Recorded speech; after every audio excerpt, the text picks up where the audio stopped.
Queridas, queridos, continuamos con Vida y obra de Sigmund Freud. Estamos ya empezando el segundo volumen de tres. Ya llevamos más o menos, bueno, un poco menos de la mitad de la vida del doctor Sigmund Freud. Ajá. Pero sin duda estamos en una parte muy, muy interesante, el comienzo del reconocimiento internacional. Ujú. Nos habíamos quedado aquí, tiempo en el cual Freud se muda de un departamento a otro muy cercano, porque su familia había crecido, porque también sus solicitudes, sus necesidades como profesional de la medicina se habían ampliado. Su obra, la que le dio la inmortalidad, el psicoanálisis, iba siendo cada vez más reconocida internacionalmente. Ajá. Y por supuesto, este caballero de acá, Carl Gustav Jung, empezaba a dar sus muestras de, ¿cómo decirlo? Lo asqueroso de su alma. Ajá. Vamos a dejarlo así. Dice bueno, para más referencias, les dejo en la descripción la parte pasada de este capítulo que estamos abordando, el comienzo del reconocimiento internacional, video pasado. Ujú. Dice el biógrafo. En el verano de 1908, perdón, Freud visitó a su hermanastro Emanuel en Manchester. Partió para Inglaterra el 1 de septiembre, viajando tanto a la ida como a la vuelta por Hook Harvick. No sé qué sea eso. ¿Será una compañía ferroviaria?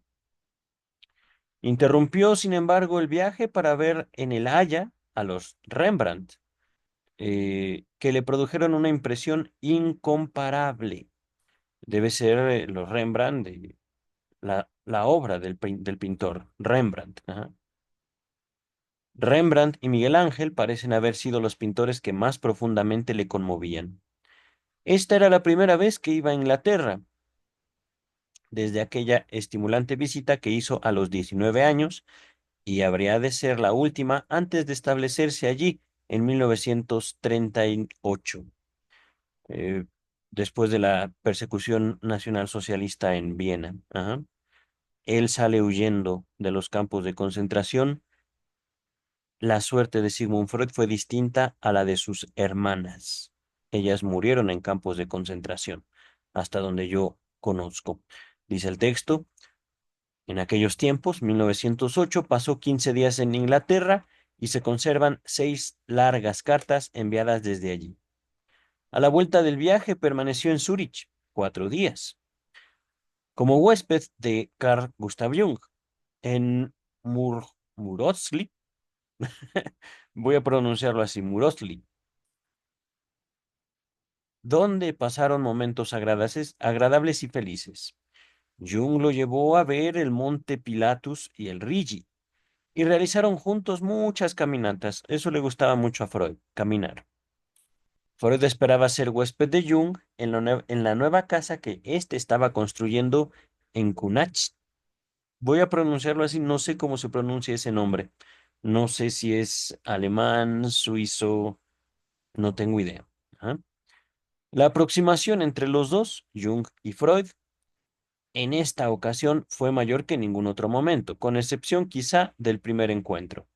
Recordemos, eh, con el tiempo, Jung se mostraría como el Judas del psicoanálisis, pero en un principio, y hubo bastante tiempo al parecer, que Jung y Freud fueron los colaboradores, los amigos más cercanos. Ajá. Dice el texto. En 1908 publicó 5 artículos. Está hablando de Freud. El primero de ellos, el más original, tuvo el efecto de una bomba y despertó más escarnio que cualquiera de las cosas escritas hasta entonces. Era un trabajo corto de apenas un par de páginas, en el que destacaba que las sensaciones anales en la infancia, sobre cuyo carácter erótico ya había insistido largamente, eran capaces de afectar los rasgos de carácter en una forma bastante específica. Si bien ahora se reconoce ampliamente la verdad de tales conclusiones, el hecho de que un rasgo de carácter pudiera tener orígenes tan bajos parecía entonces a los ojos del mundo externo simplemente un absurdo. No estoy seguro si se trata de carácter y erotismo anal. Les dejo ese texto de Sigmund Freud en la descripción. Si mal que yo recuerde, ese texto que estoy citando, Carácter y erotismo anal, es un texto al menos de 15 páginas. No es tan extenso, pero no dura 2 páginas. Ajá. Voy a ver cuál es. Es que son muchos los que Freud escribe. Tenemos la pista de que es en 1908. Eh, Carácter y erotismo anal, lo voy a buscar. Carácter,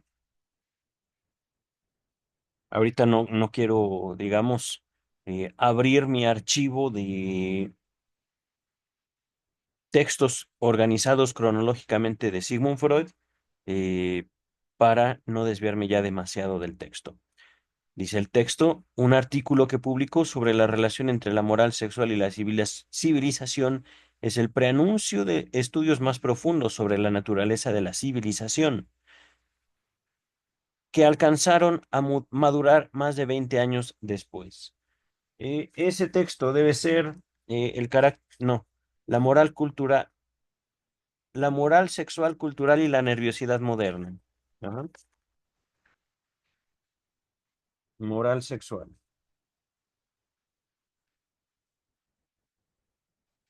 Los estoy anotando para dejárselos en la descripción de este video.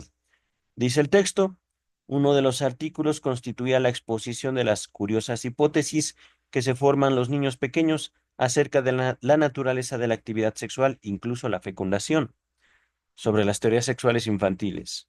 Yo creo que lo podemos abreviar como todos los textos de Sigmund Freud escritos en 1908. Ajá.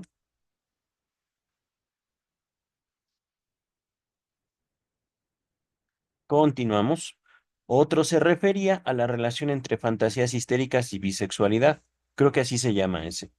Más tarde encaró audazmente el problema estético en una discusión acerca de la relación de los poetas con la fantasía, el, cre- el creador literario y el fantaseo. No inventen. A ver, fantasías histéricas, bisexualidad, el creador literario y el fantaseo. Repito, más tarde encaró audazmente el problema estético en una discusión acerca de la relación de los poetas con la fantasía, en el curso de la cual llegó a algunas conclusiones impresionantes. Un acontecimiento ocurrido en diciembre de 1908 habría de procurar a la personalidad y a la obra de Freud el acceso a un círculo más amplio y más distante. Stanley Hall, presidente de la Clark University, Worcester, Massachusetts, le invitó a dar un ciclo de conferencias en ocasión de celebrarse el 20º aniversario de la fundación. Es justamente la foto que tengo a mis espaldas. Él es Stanley Hall y esta fue la comitiva que acompañó a Freud a Massachusetts, Estados Unidos. Ajá. Por supuesto, debe haber sido fabuloso haber recibido esa invitación. Dice el texto, recibiría 3.000 marcos. No sé qué moneda, sea esto si dólares o... Por supuesto que no son euros porque al momento de ser escrita esta biografía no existía la Unión Europea. Ajá. Deben ser dólares o libras tal vez. Entonces recibiría 3.000 marcos, invitó a Ferenczi a acompañarlo y a su hermano Alejandro. Expresó también su deseo de viajar.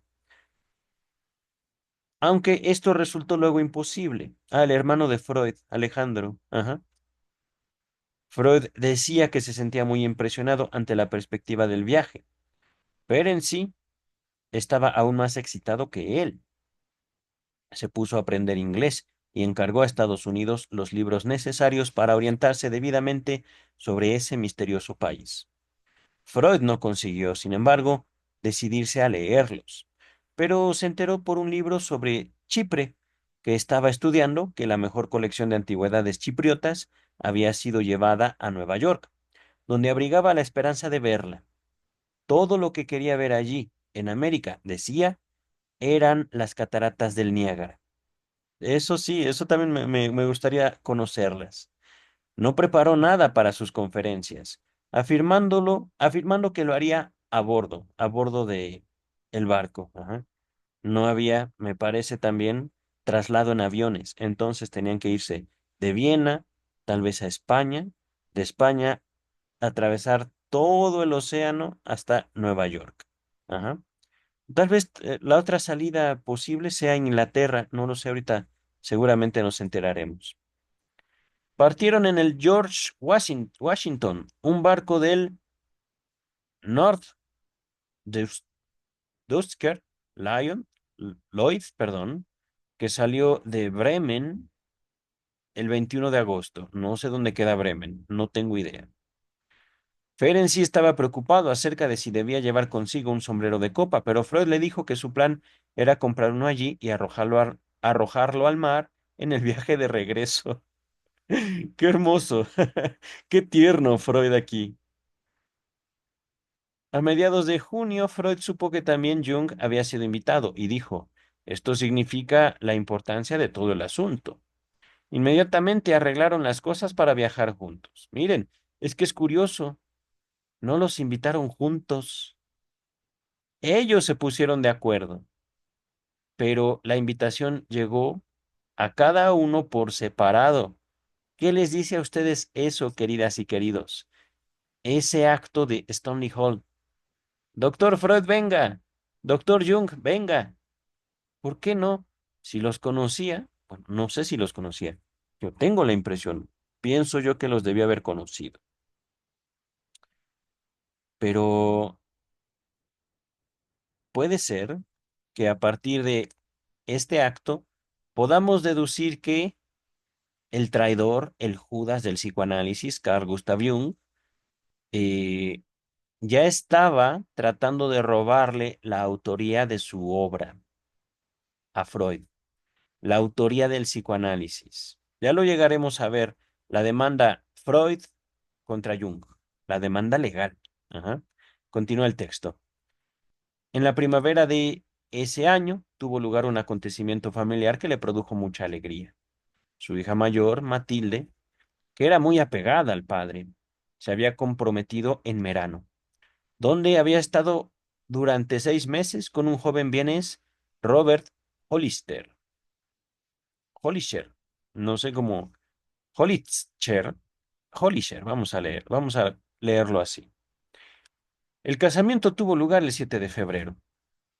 Al agradecer a Ferenc y sus congratulaciones por el casamiento de Matilde, Freud le contestó que el verano anterior, cuando Ferenc visitaba a la familia, por primera vez, en Berchtesgaden,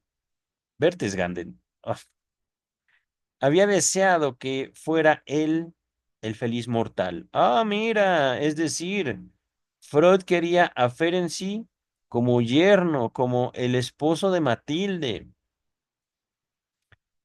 Su actitud con Ferenczi fue siempre extremadamente paternal. Oh, lo veía como su hijo. Qué bello también es.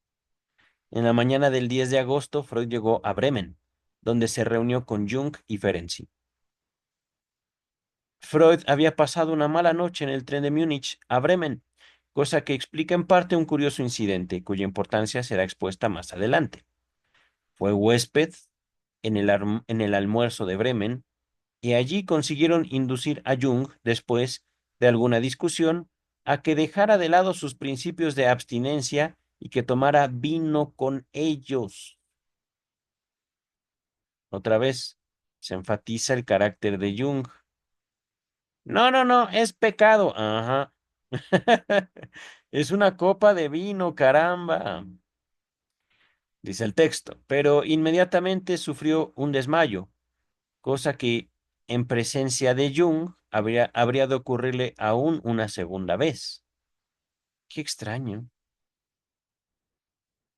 Eh, Les recomiendo una película, queridas y queridos. La película es una referencia frecuente en este canal, un método peligroso. No estoy seguro si lo encuentran en Netflix, Amazon o HBO Max. Ajá. Un método peligroso dirigida, si mal no recuerdo, por David Cronenberg. Ajá. Y trata acerca de la relación caótica entre Freud y Jung. Jung. Pero ahí se retrata el segundo desmayo. Este primer desmayo no me lo explico. ¿Por qué? Por una copa de vino. Me parece bastante inverosímil, bastante improbable, pero vamos a ver. Por la noche fue huésped, perdón, por la noche el huésped fue Jung y la mañana siguiente se embarcaron. Durante el viaje, los tres compañeros analizaron mutuamente sus sueños. Primer caso de análisis de grupo. Y Jung me dijo más tarde que los sueños de Freud parecían referirse principalmente a preocupaciones por el futuro de su familia y de su obra. Freud me dijo que había encontrado al camarero de su cabina leyendo la psicopatología de la vida cotidiana, cosa esta que por primera vez le dio la idea de que podía ser famoso. Les dejo en la descripción psicopatología de la vida cotidiana.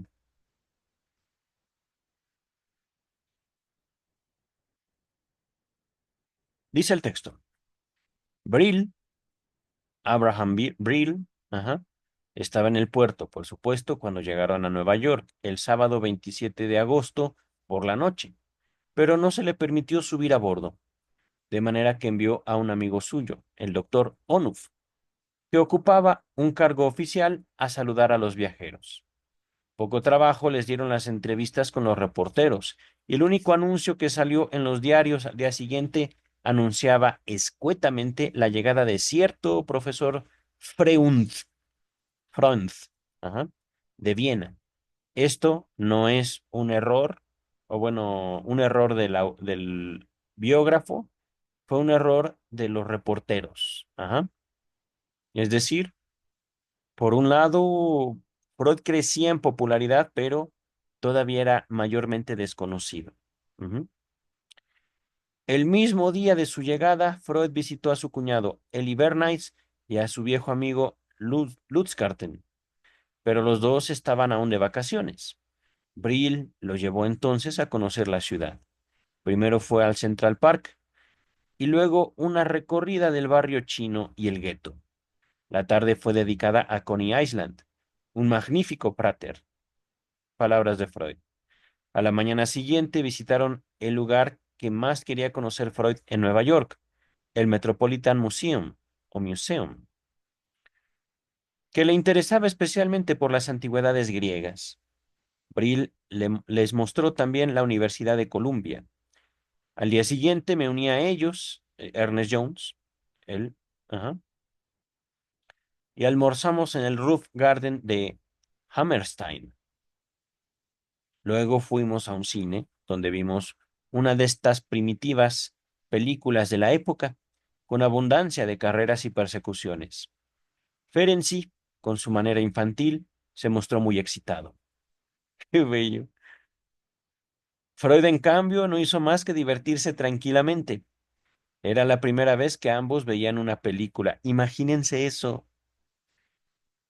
¿Cuánto hemos avanzado como humanidad? Y estos dos caballeros divirtiéndose por una película, una de las primeras películas, seguramente sin ninguna clase de sonido, la pura imagen en movimiento. Ajá. Dice el texto, en la tarde del 4 de septiembre partimos todos a New Haven o New Haven, no sé, no sé si eso sea un error. Vamos a leerlo como New Haven, en un viaje nocturno que implicaba una curiosa combinación de barco y hotel, y luego en tren a Boston y a Worcester. Vamos a leerlo así. De ningún modo podía decirse que Nueva Inglaterra no estuviera preparada para escuchar las doctrinas de Freud. En el otoño de 1908, mientras permanecí con Morton Price en Boston, di 2 o 3 clases a un auditorio compuesto de 16 personas. entre las cuales se hallaban Putnam, el profesor de neurología en la Universidad de Harvard, E.W. Taylor, que luego fue su sucesor, Weiner Munstenberg, que era profesor de psicología en la misma universidad, Harvard, ajá, Boris Sidis y Waterman. El único con quien tuve realmente éxito fue con Putnam.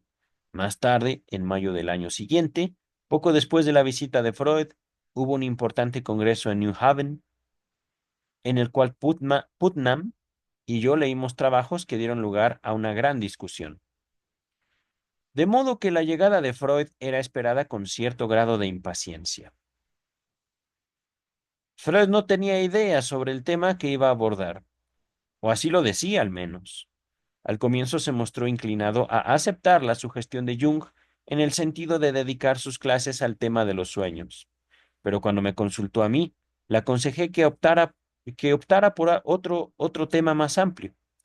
Luego de reflexionar al respecto, estuvo de acuerdo en que los norteamericanos podrían considerar que el tema de los sueños no era lo bastante práctico o incluso frívolo, superficial sin importancia. Ajá. Dice el texto, de modo que se dispuso a hacer una exposición más general del psicoanálisis. Compuso cada una de las clases en el curso de un paseo de media hora, que hacía conferencia, cosa que ilustra muy bien la facilidad y la armonía con que fluían sus pensamientos. Freud dio las 5 clases en alemán. Les dejo las 5 conferencias de introducción en la descripción. Permítanme. 5 conferencias. Ajá. Se las dejo en la descripción. Repito, Freud dio las 5 clases en alemán, sin el auxilio de apunte alguno, en un tono serio y de conversación que impresionó profundamente.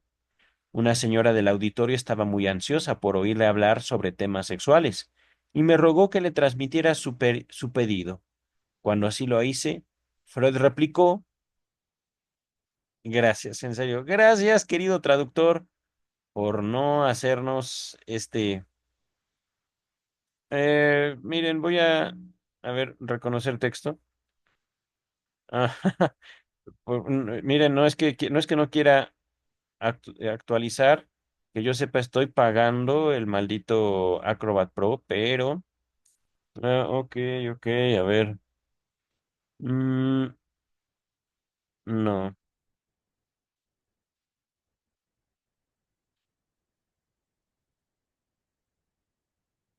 y no tengo mi teléfono conmigo, está cargándose. Yo creo que esto queda mejor expresado en alemán. Vamos a continuar.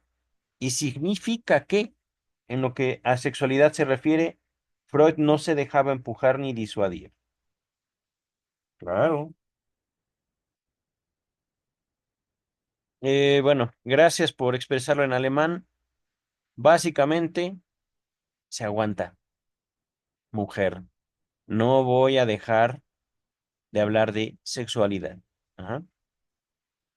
Pero, curioso. Curioso en varios sentidos. Primero, estamos hablando de 1908. Ajá. Segundo, para nosotros podría parecer completamente normal que haya una mujer en el auditorio, pero recordemos el contexto histórico. Ajá. Y por supuesto que esa mujer, pienso yo, una universitaria, haya querido que Freud censurara el contenido sexual. Ella debió haber comprendido el alemán, me supongo. Ajá. Vamos a continuar, queridas, queridos. Estas clases fueron más tarde publicadas en diferentes formas. La primera acogida fue muy desigual. El juicio del decano de la Universidad de Toronto que le transmitía a Freud era bastante típico. El lector común podrá deducir que Freud es partidario del amor libre, de la remoción de todo freno y el regreso a la barbarie. Tiene que ver mucho con esa eh, distorsión que se propone sobre el psicoanálisis como una teoría pansexual. Ajá. Em, Es algo mucho más fino, queridas y queridos. En la interpretación de los sueños no se habla básicamente de la conducta sexual. Y cuando estudiamos la sexualidad a detalle, nos damos cuenta que en 3 ensayos, Freud menciona que la actividad sexual por excelencia de la humanidad es la fantasía. Es decir, no el coito que no se lleva a cabo, el contacto que no se lleva a cabo. Ajá, la fantasía. Vamos a continuar. Resultó especialmente emocionante el momento en que Freud se puso de pie para agradecer a la universidad el título de doctor que le había sido otorgado al término de la ceremonia. El recibir honores luego de tantos años de reclusión, de ostracismo, perdón, y desprecio, parecía un sueño, y estaba visiblemente conmovido al pronunciar las primeras palabras de su breve discurso. Palabras de Freud, esto constituye el primer reconocimiento oficial de nuestros esfuerzos. Y hablando en plural, ¿por qué? Digo, ya estaba acompañado, ciertamente, pero el esfuerzo había sido suyo, querido doctor Freud. Dice el texto, Freud dejó una patética descripción de su encuentro con William James, entonces fatalmente enfermo. Antes de continuar, nota uno, otro acontecimiento de esta época que me causó una septiterna impresión fue el encuentro con William James. Estas son palabras de Freud, que ocurrió mientras estábamos paseando. Se paró de pronto, me tendió una bolsa que transportaba y me pidió seguir de paseo. Y me pidió seguir paseando. Me pidió de seguir paseando. Ok. Diciendo que me alcanzaría tan pronto como pasara un ataque de angina de pecho que le estaba a punto de tener. Murió de esta enfermedad un año más tarde, y siempre he deseado poder estar tan exento de miedo como él, de cara a la muerte que se aproxima. Palabras de Freud en un estudio autobiográfico. Ajá. Ese se los dejo en la descripción por puro placer. No estoy seguro que se llame estudio autobiográfico, creo que se llama presentación autobiográfica. Ajá. O al menos así la tradujeron en la Standard Edition. Es tu librito de acá. Ajá. Presentación autobiográfico. Continuamos. Un segundito. Comenzamos en la 52, estamos en la 58. Yo creo que lo acabamos de una vez, queridas y queridos. Aquí, aquí nos habíamos quedado. William James, que conocía bien el alemán, siguió las clases con gran interés. Se mostró muy amistoso con nosotros, y yo no olvidaré nunca sus palabras de despedida pronunciadas con un brazo sobre mis hombros. El futuro de la psicología pertenece al trabajo de ustedes. En eso estoy de acuerdo, queridas y queridos.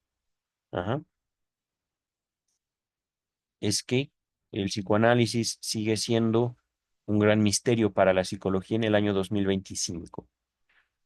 No es una cuestión, ¿cómo decirlo?, pasada de moda. No es tanto una cuestión política mexicana. No es tanto eh, el esfuerzo que se ha hecho para borrar a Freud de la historia. Es que sigue vivo el psicoanálisis, no solo porque yo lo diga, no solo por el interés de ustedes, no solo por el Congreso, los congresos, las asociaciones, los psicoanalistas. Es cuestión de que es necesario que ese futuro se haga realidad. Ajá. Inevitablemente, queridas y queridos. En cuanto a Stanley Hall, el creador de la psicología experimental en Estados Unidos y autor de considerables trabajos sobre la adolescencia, se mostró entusiastamente obsequioso y amable tanto con Freud como con Jung. Cuando regresó a Estados Unidos, Freud escribió acerca de Stanley Hall en A Pfister. Palabras de Freud, constituye la más agradable de las fantasías imaginar que en algún lugar lejano que jamás había sido visto por uno, hay gente decente que ha hallado la manera de ponerse al tanto de nuestros pensamientos y nuestros esfuerzos, y que de pronto, después de todo, se ofrecen a nuestra vista. Esto es lo que me ocurrió con Stanley Hall. ¿Quién podría haber supuesto que allí, en América, a solo 1 hora de Boston, había un respetable señor de edad que esperaba impaciente la aparición del próximo número de la Harfuch pour Psychoanalyse, la revista de psicología del movimiento psicoanalítico, que lo leía y entendía enteramente y que luego, como él mismo decía, había de hacer la proclamación de nuestra obra. Ahí finaliza la cita, dice el biógrafo.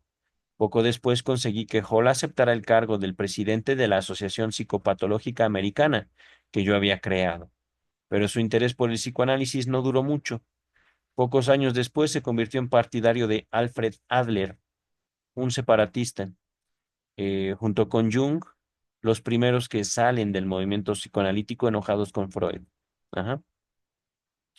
Noticia que le dolió mucho a Freud. Uf, me imagino. En esta oportunidad, Freud hizo, sin embargo, una amistad más duradera. Se trataba de J. J. Putnam, el profesor de neurología de Harvard. Yo había mantenido largas conversaciones con él un tiempo antes, cuando me hallaba en Boston como huésped en Morton Prince, y había conseguido que reconsiderara sus objeciones iniciales al psicoanálisis.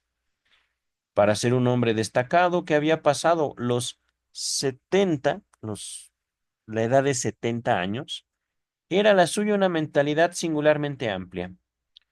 Fue el único hombre a quien jamás había oído admitir en una discusión pública que había estado equivocado sobre cierto asunto.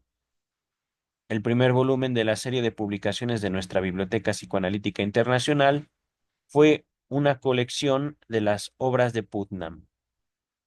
Qué bello eso también. Durante su estancia en Worcester, Freud se formó una idea exagerada acerca de mi sentimiento de independencia y temió, completamente sin razón, de que yo pudiera dejar de convertirme en un fiel partidario suyo. Qué curioso. ¿Por qué? Es que será, pienso, que Freud se daba cuenta que estaba gestando al Judas de su movimiento.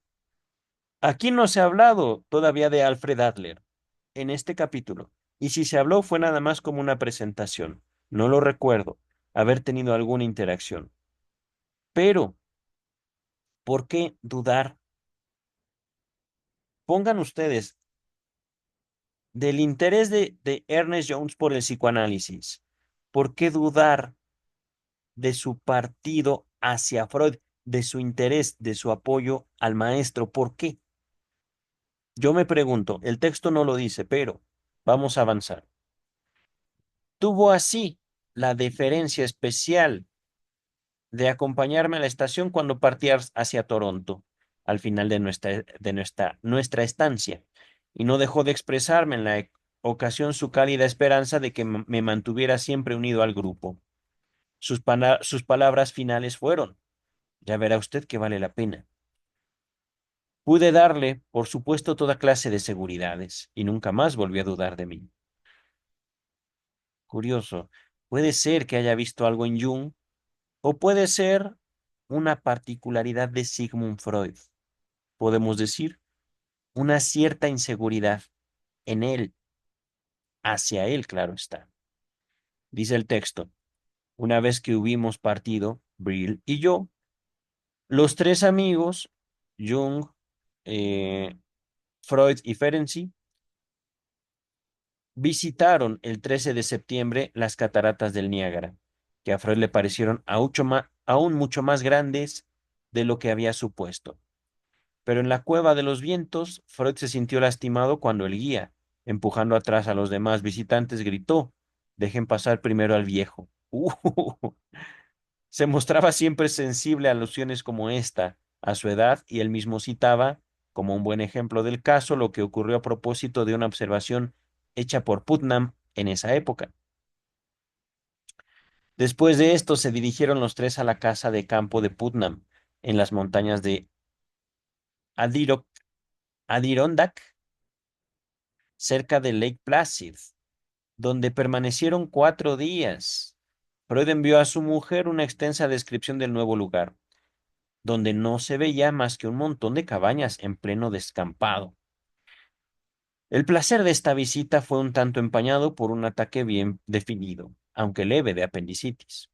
No lo comentó con nadie, para no causar molestia alguna a Putnam y evitar la ansiedad de Ferenczi. Wow. En todo lo demás lo pasó muy bien, y Jung los alegró y animó bastante entonando canciones alemanas. Llegaron a Nueva York en la noche del 17 de septiembre y se embarcaron en el Kaiser Wilhelm der Gruß el 21 de septiembre, 1908. Esta vez fueron sorprendidos por vientos equinocciales, y si bien Freud no se mareó, estuvo acostándose a las 7 un par de noches, es decir, tempranito. Freud nunca se mareó en viaje alguno. Llegaron a Bremen el 29 de septiembre 1908 al mediodía. A pesar de su gratitud por la amistosa recepción que se le hizo y el reconocimiento de su obra y los honores de que fue objeto, Freud no volvía de Estados Unidos con una impresión muy favorable. Era muy propenso a tener esta clase de prejuicios y este a que nos referimos no llegó nunca a desvanecerse del todo. Hasta tuvieron que pasar años enteros para que el contacto íntimo con norteamericanos que lo visitaban lo mitigara un tanto. Esta actitud suya es tan injusta que es forzoso buscarle una explicación. Ahí yo más bien, miren, no he visitado Estados Unidos, pero su cultura, su historia, yo me inclino más, no tengo, digamos, como un odio hacia los norteamericanos, pero sí los norteamericanos que yo he conocido y con los que he convivido, me conduzco con cuidado. Ajá. Digo, eh, una cierta precaución. Yo más bien diría que les tengo un cierto miedo. Ajá. Y no es que no conviva, no es que yo los desprecie, justamente es como mm, precaución. Ajá. Dice el texto. Existían varias, pero superficiales, que encubrían en, a su vez, otra cosa más profunda y personal que en realidad nada tenía que ver con Estados Unidos. Por su parte, Freud atribuía su poca simpatía a Estados Unidos a un duradero trastorno intestinal producido, según él afirmaba sin mucha base, por la cocina norteamericana, tan diferente. Un trueno, temporada de lluvias en la Ciudad de México.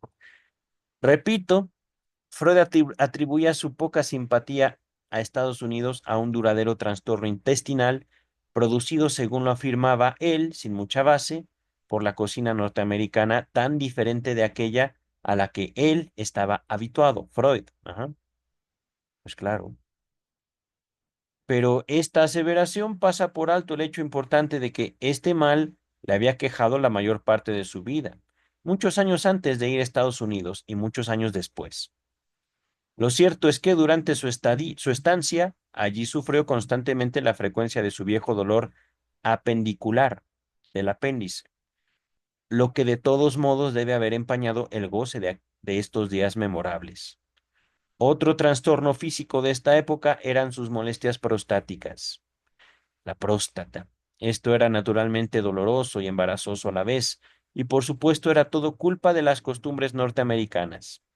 Recuerdo cómo se quejaba, dirigiéndose a mí, de la escasez y poca accesibilidad de los lugares adecuados para obtener alivio.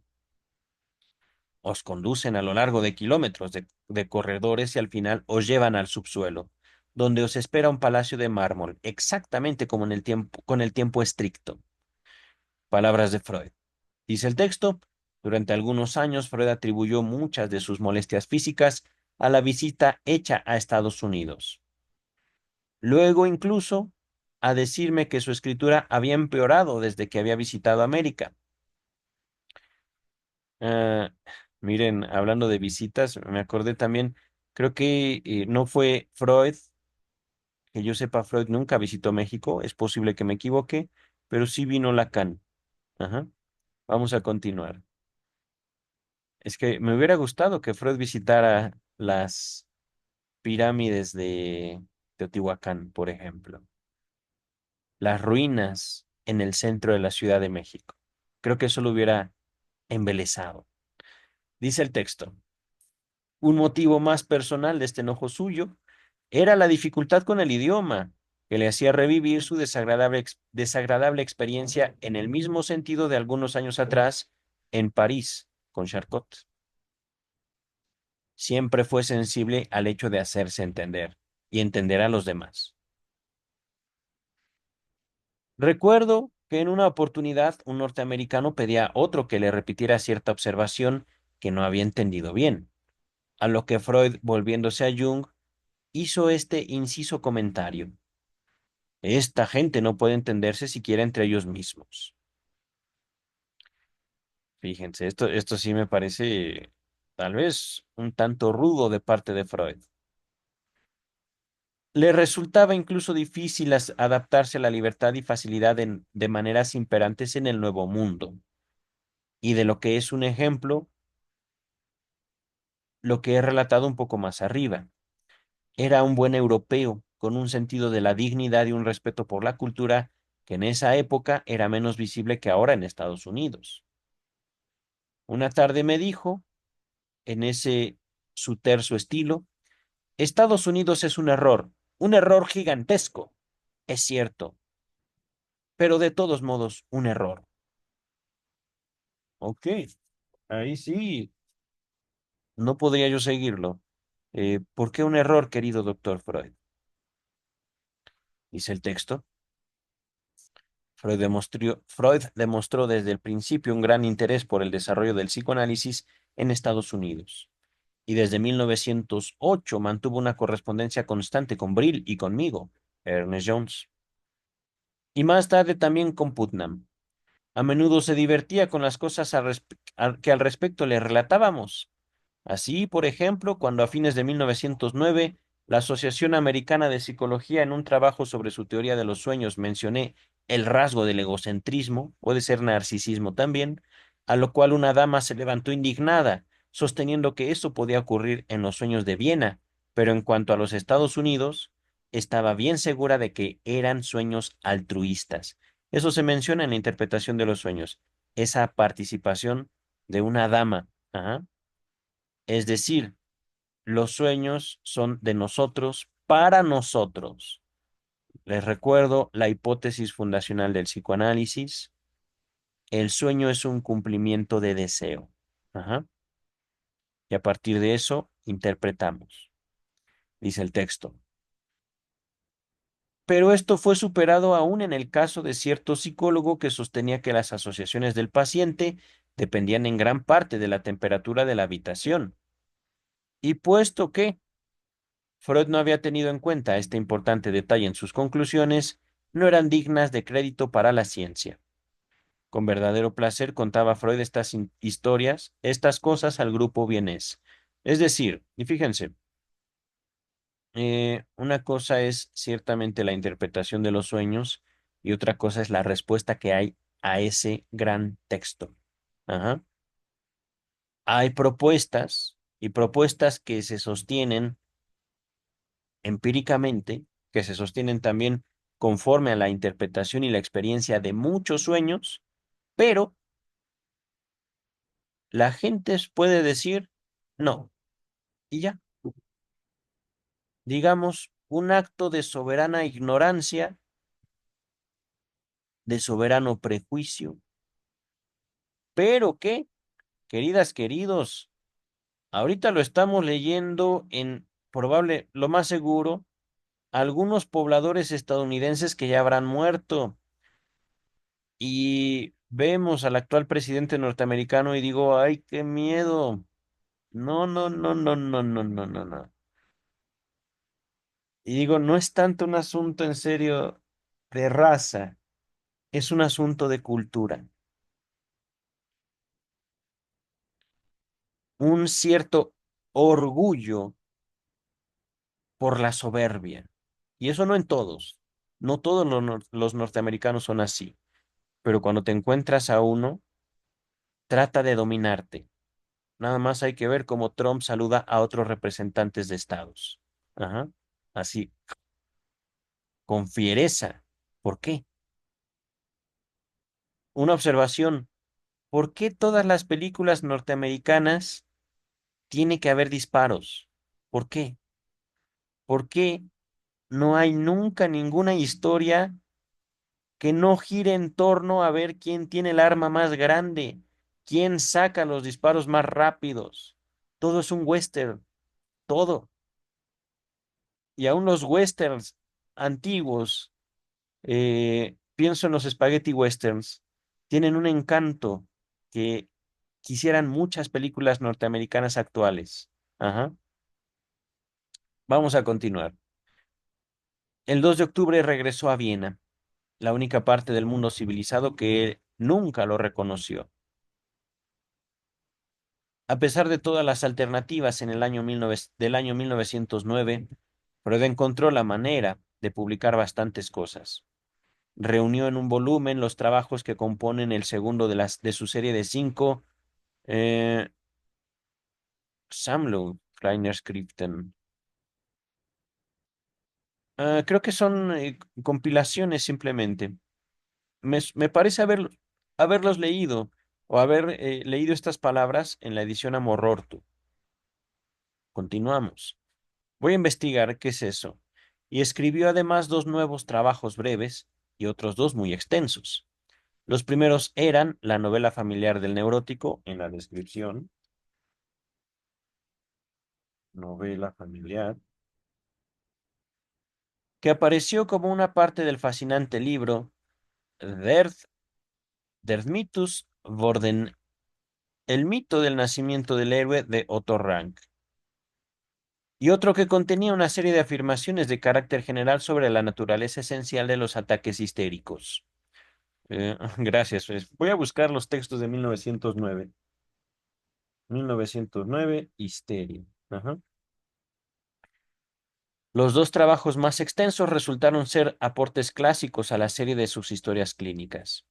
Uno de ellos era el popular caso de Juanito, en la descripción,